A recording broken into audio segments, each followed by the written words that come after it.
So we're going to do a little bit of Voluma today. Voluma is a great way to stave off a lot of age-related changes. As we lose fat in the malar eminence, we begin to see some descent of the lower eyelid, deepening in the nasolabial fold, and eventually, as we age, we'll see the lower aspect of the jowl develop, and that's because we've lost this malar fat volume as well as some bony cortical volume.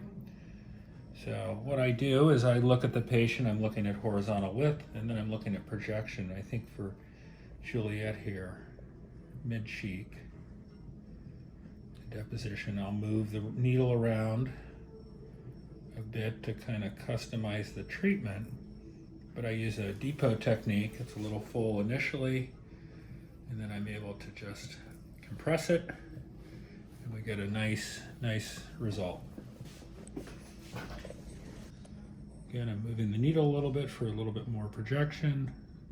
I'm looking as I treat, a little more lateral once again.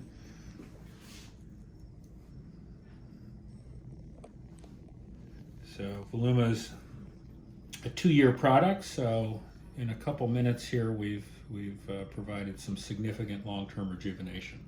Now we're going to do a little Volbella to address the nasolabial folds as well as the lips. This is an area you have to be real careful with. It's called the premaxillary triangle. There's some important vascular structures there.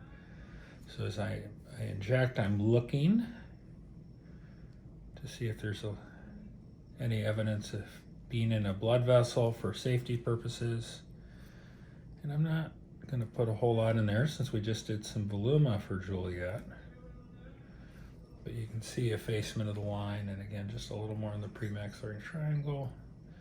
So I see I've done about 0.2. Now I'm going to stay on the same side and inject the lip. She's doing great. I know this is a little pinchy. And right now I'm injecting at the wet-dry border of the mucosa. And my injection plane is immediately in the submucosal area. And I massage a little bit as I go.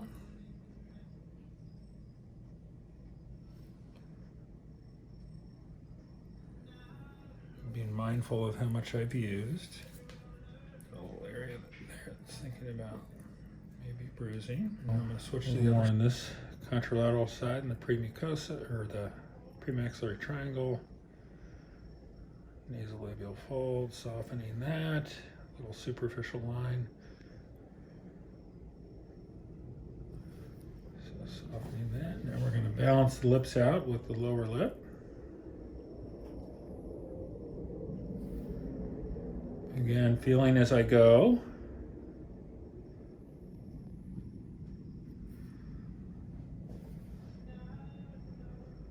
I prefer an injection technique that doesn't lead to a lot of projection. I think that's when people start to look a little unusual when you look at them on their profile and their lips kick way out.